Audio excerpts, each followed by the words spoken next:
Hello, welcome to my channel. P T അക്കാഡമിക്കിൻ്റെ രണ്ടാമത്തെ സെഷനാണിത്. ബേസിക് ആയിട്ടുള്ള കാര്യങ്ങളാണ് ഇന്ന് എക്സ്പ്ലെയിൻ ചെയ്യാൻ പോകുന്നത്.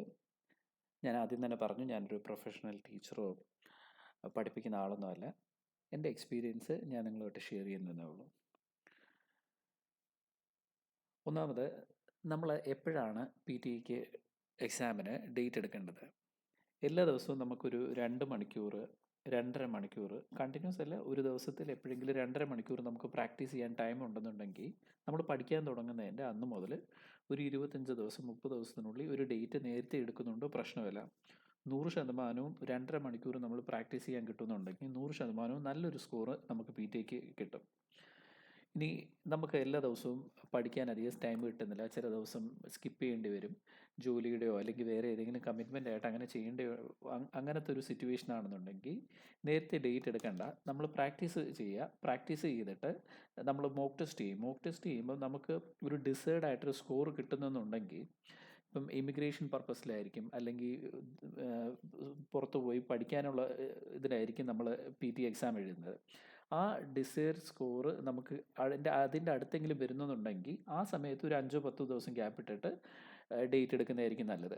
നമ്മൾ നല്ലതുപോലെ പഠിക്കാതെ നല്ല പോലെ പ്രാക്ടീസ് ചെയ്യാതെ നമ്മൾ ഡേറ്റ് നേരത്തെ എടുത്തു വെക്കുകയാണെന്നുണ്ടെങ്കിൽ നമുക്ക് ആ ഡേറ്റ് അടുത്തടുത്ത് വരുമ്പോഴേക്കും പ്രഷറായിട്ട് നമുക്ക് മര്യാദയ്ക്ക് പഠിക്കാൻ പറ്റത്തില്ല, എന്നിട്ട് നല്ലപോലെ സ്കോർ ചെയ്യാൻ പറ്റത്തില്ല, വെറുതെ നമ്മുടെ പൈസ വേസ്റ്റാണ്. അതിന് എക്സാം ഡേറ്റ് എടുക്കുന്നത് ഈ കാര്യം ശ്രദ്ധിക്കുക. രണ്ടാമത്തെ കാര്യം, എക്സാമിന് രജിസ്റ്റർ ചെയ്യുന്ന സമയത്ത് പേഴ്സൺ സൈറ്റിൽ പോയി നമ്മൾ രജിസ്റ്റർ ചെയ്യുന്ന സമയത്ത് നമ്മുടെ പാസ്പോർട്ടിൽ എന്താണോ പേരുള്ളത്, ഗിവൺ നെയിമും സർനെയിമും അത് കറക്റ്റായിട്ട് പേഴ്സൻ്റെ ആ സൈറ്റിലും കറക്റ്റായിട്ട് ചെയ്യുക. കാരണം നമ്മൾ ആദ്യം എക്സാം ഹോളിലോട്ട് ചെല്ലുമ്പം ഇവർ പാസ്പോർട്ട് മേടിച്ചിട്ട് വെരിഫൈ ചെയ്യും. ആ പാസ്പോർട്ടിലുള്ള പേര് തന്നെ അല്ല നമ്മൾ രജിസ്റ്റർ ചെയ്യുന്നുണ്ടെങ്കിൽ എക്സാം എഴുതാൻ സമ്മതിക്കത്തില്ല. ഞാൻ എക്സാം എഴുതാൻ പോയ സമയത്തും ഒരാൾ ഇത് കണക്ക് പാസ്പോർട്ടിൽ ഉള്ള പേരല്ല, മറിച്ച് എന്തോ തെറ്റിച്ച് സർനെയിം എന്തോ തെറ്റിക്കൊണ്ട് ചെയ്തു. അന്നേരം അയാളെ കൊണ്ട് ആ പരീക്ഷ അന്ന് എഴുതിപ്പിച്ചില്ല. അന്നേരം നമുക്കത് ബുദ്ധിമുട്ടാണ്. അന്നേരം അത് മേക്ക് ഷുവർ ചെയ്യുക, നമ്മുടെ പാസ്പോർട്ടിൽ എന്താണോ പേര് ആ സെയിം പേര് തന്നെ ആയിരിക്കണം എക്സാമിന് നമ്മൾ രജിസ്റ്റർ ചെയ്യുമ്പം കൊടുക്കേണ്ടത്. 3, നല്ലപോലെ പ്രാക്ടീസ് ചെയ്യുക. എക്സാമിന് പോകുമ്പം എക്സാം ഹാളിലോട്ട് കയറി കഴിയുമ്പോൾ നമുക്ക് കുടിക്കാൻ വെള്ളമൊന്നും കിട്ടത്തില്ല. അന്നേരം വെള്ളമൊക്കെ കുടിച്ച് കംഫർട്ടബിളായിട്ട് പോവുക എക്സാമിന്.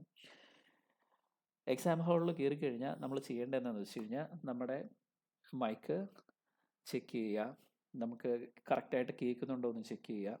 കീബോർഡ് എടുത്തിട്ട് ടേൺ ചെയ്തിട്ട് ജസ്റ്റ് ഒന്ന് തട്ടുക, വല്ല പൊടിയോ പിന്നോ എന്തെങ്കിലും ഉണ്ടെങ്കിൽ അത് ക്ലിയർ ആവും. കാരണം നമ്മൾ എക്സാം സ്റ്റാർട്ട് ചെയ്തതിന് ശേഷം നമ്മൾ ടൈപ്പ് ചെയ്യുന്ന സമയത്ത് നമുക്കൊരു ബുദ്ധിമുട്ട് വരാൻ പാടില്ല, അത് ശ്രദ്ധിക്കുക. കാരണം ആ സമയത്ത് എക്സാം തുടങ്ങിയതിന് ശേഷം എന്തെങ്കിലും ബുദ്ധിമുട്ടായി കഴിഞ്ഞാൽ നമ്മുടെ ടൈം പോവും, നമ്മുടെ ആ എക്സാമിൻ്റെ ഒരു ഫ്ലോ പോവും. അതുകൊണ്ട് ഈ കാര്യങ്ങൾ വളരെ ശ്രദ്ധിക്കുക. ഇനി പ്രിപ്പറേഷൻ്റെ കാര്യം എങ്ങനെയാണെന്ന് പറയാം. പ്രിപ്പറേഷന് നമ്മൾ നല്ലതുപോലെ പ്രാക്ടീസ് ചെയ്യണം. ടിപ്സും ട്രിക്സും ഒക്കെ ആളുകൾക്ക് പറഞ്ഞു തരാൻ പറ്റും. പക്ഷേ എക്സാമിന് ഉള്ള റിസൾട്ട് ടോട്ടലി നമ്മളെയാണ് ഡിപ്പെൻഡ് ചെയ്തിരിക്കുന്നത്. നമ്മൾ എത്രത്തോളം പ്രാക്ടീസ് ചെയ്യുന്നു അത്രത്തോളമാണ് നമ്മുടെ റിസൾട്ട്. അന്നേരം നമ്മൾ എന്താ ചെയ്യേണ്ടതെന്ന് വെച്ച് കഴിഞ്ഞാൽ ഒരു ആപ്ലിക്കേഷനുണ്ട് AP യൂണി എന്ന് പറഞ്ഞിട്ട്. ഇതല്ലാതെ വേറെയും പലതും ഉണ്ട്. ഞാൻ പ്രിഫർ ചെയ്തത് ഇതാണ്, ഞാൻ ചെയ്തത് ഇതാണ്, പ്രാക്ടീസ് ചെയ്തത്. ഇതിനൊരു $19 എങ്ങാണ്ടേ ആവത്തുള്ളൂ. എന്തായാലും നമ്മൾ PTAക്ക് നല്ലൊരു പൈസ കൊടുക്കണം. അന്നേരം ഇതും കൂടി ഇത് ചെയ്യുവാണെങ്കിൽ ഏറ്റവും നല്ലത്. കാരണം നമുക്ക് പ്രാക്ടീസ് ചെയ്യാം, പ്രാക്ടീസ് ചെയ്ത് നമ്മുടെ ഇമ്പ്രൂവ്മെൻറ്റ് നമുക്ക് മനസ്സിലാവും. അന്നേരം ഈ ഒരു ആപ്ലിക്കേഷനിൽ പോവുക, ഈ ഒരു AP യൂണി എന്ന് പറയുന്ന, അല്ലെങ്കിൽ നിങ്ങൾക്ക് ഏതാണെന്ന് വെച്ച് കഴിഞ്ഞാൽ നിങ്ങളുടെ ഇഷ്ടമുള്ളത് പോകാം. പക്ഷേ പ്രാക്ടീസ് ചെയ്യാനായിട്ടൊരു സോഫ്റ്റ്വെയർ ഞാൻ റെക്കമെൻഡ് ചെയ്യുന്നുണ്ട്.